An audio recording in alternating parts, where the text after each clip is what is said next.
Good evening, everyone. I hope you all had a most blessed day. It's time for your daily Bible verse. And tonight we're going to read Leviticus chapter 27, verses 30 through 33. A tithe of everything from the land, whether grain from the soil or fruit from the trees, belongs to the Lord. It is holy to the Lord.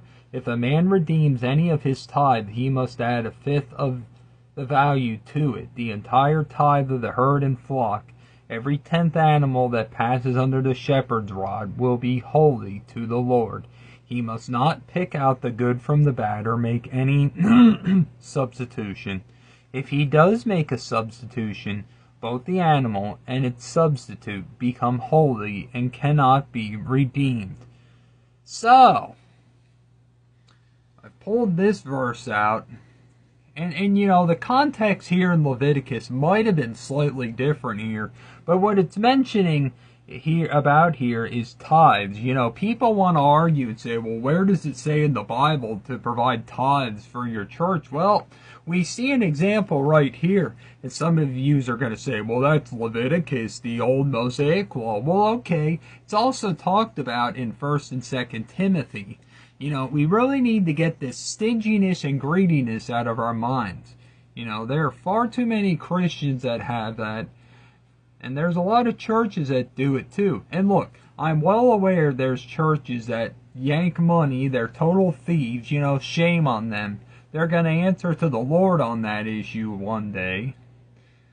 As well as certain people on this app that ask for money that you can tell are not genuine. Some are. Your best bet, if you want to know more with that, is go to the Lord with it. But yeah, if a man redeems any of his tithe, he must add a fifth of the value to it, you know.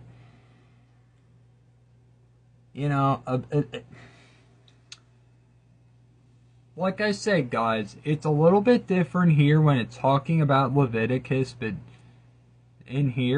I do believe in 1st and 2nd Timothy, and I think I already pulled those verses out. They're on my list of Bible verses. We're going to read those too here, but, you know, this is not that far off.